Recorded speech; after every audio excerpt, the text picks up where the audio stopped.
over here, Jake. They're flipping his car. As you take a look at the front of the district attorney building, the red paint clearly stands for there is blood on the streets. The beautiful flag will be displayed day and night until Veterans Day. That's a week from tomorrow. Now, we're going to be here tomorrow. We're going to bottle up all that energy here, and we're going to send it back to you guys. This is where all of those boats are supposed to be. This is the marina. Look at all of these emptied boat slips. The Utah County Sheriff's Office had been using this 61-year-old plane for search and rescue. Now, they've upgraded to a plane that's safer, more cost-effective, and more productive. Here's another bald eagle flying in. These bald eagles are stunning, but thanks to 20 years of tracking them, we know there are fewer here than there used to be. In the trees and on the power lines, fence posts. Keith Day is a wildlife biologist for the Utah Division of Wildlife Resources. He took us along as they surveyed raptors in Sevier County. Day can spot a bird that to most people looks like a tiny speck in the distance. That stands out to me. They then record the bird's species, sex, and age, where the bird was seen, and what it was doing. It's an adult red tail. It's just perched watching the world. Counting these raptors can give vital information about Utah's other animals and habitats. So if there's an issue that's working its way up through the ecological chain, it may show up in the raptor species first. It's an adult. The data he's gathered shows that with milder winters, many birds don't need to migrate this far south anymore. Along with the weather, humans impact raptors. There are areas where birds have perched before historically, and maybe they've been cut down, as we expand. But he says birds are adaptable, and finding the balance between humans and nature is a big part of what he does. Having the wildlife and having the open spaces makes life in Utah just that much more enjoyable. I always tell people, if you're going to come to Salt Lake City, might as well visit the Salt Lake. It's simple yet clever marketing from Jeff Manwaring. Then they can still float, and owner of Exclusive Excursions. a lot of people just think, oh, Great Salt Lake, it's such a wasteland, it's buggy, it's smelly, but it really is just a truly beautiful body of water. He likes to prove it with boat tours of the Great Salt Lake. There's one right there. But his marketing is no match for record-breaking drought. Today's our last tour. He'd normally keep going a couple more months, but water levels are just getting too low. They're hitting obstacles more often. This is a prime example. What's known as a microbial algae reef. And the white mark is where our motor has hit it. So that's why the black part is living and the white part is dead, just because we took a big chunk out of it. There are other huge sections of reef, dead now that it's out of the water. And that's never been exposed, ever, right there. There's a lot of that now. What's never happened before is now a new reality. And though politicians and activists say they're working on future solutions, Jeff is focused on the disappointment of now. I just feel bad. I had some amazing guides that I hired this year, and now I don't have work for them. So that's been hard, too, to kind of let them go. As he contemplates next summer, he thinks about 2021 versus this year. It always fills up in the winter and then kind of slowly goes down. And the level it hit at the very end of October, we probably hit that in June this year.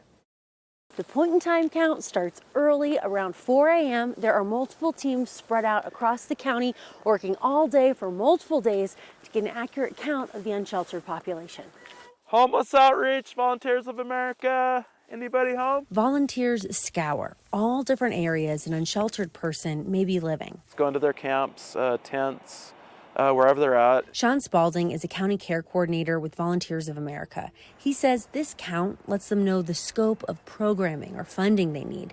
And after the pandemic, needs have grown. A lot of people that didn't think they were going to be homeless are now homeless. Volunteers collect data from everyone they meet. So last night, where did you sleep? Connecting them with resources and learning their history. These last 3 years have been something else.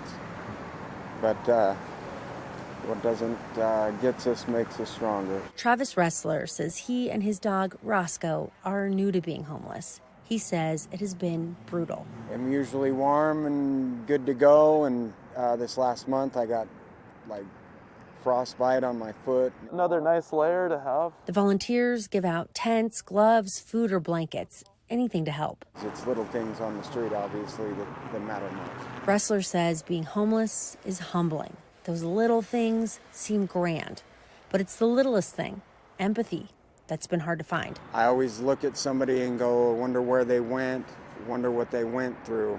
So some hand warmers? The volunteers hope that the compassion and resources they provide, along with the data they collect for policymakers, can make a difference for everyone living without a home.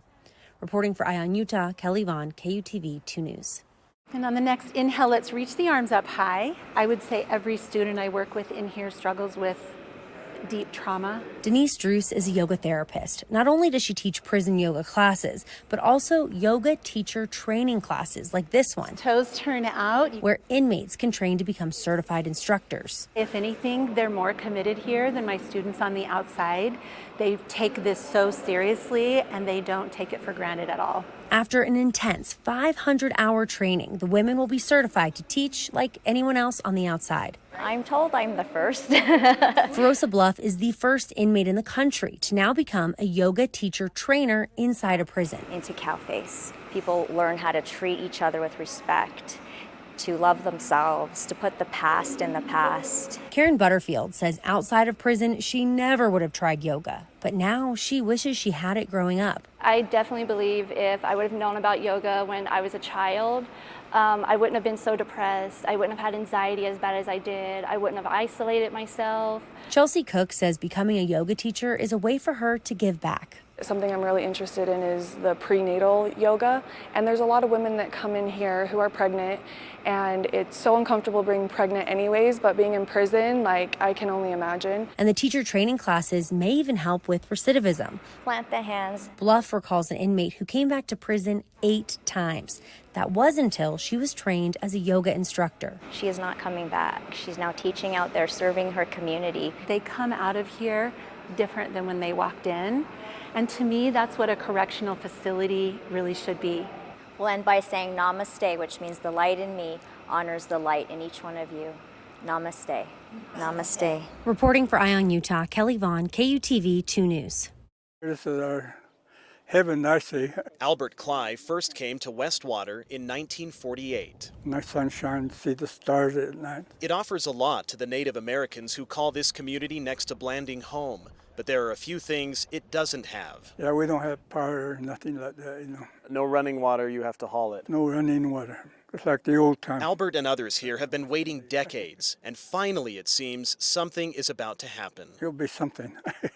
I know people will be glad. A plan to bring power to Westwater. This is a great collaborative win. David Johnson is Blanding's city manager. Why hasn't this happened before now in 2021?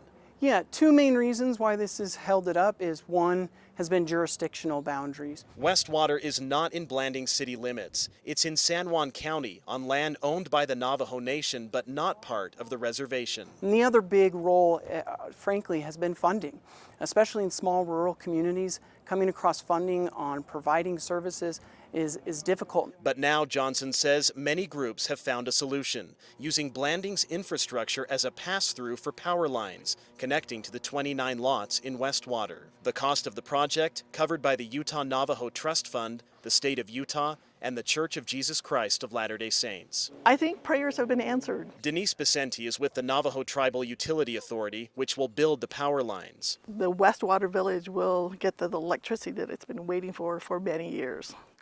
I've been down there for quite a while. For Albert, this will mean not relying on a solar panel, which isn't always reliable. Discussions are also underway about bringing running water here next. Yes. Albert is hopeful but cautious. After all, he's lived through years of talk with nothing happening. To me, I got to see it when it's done, and I'll believe it.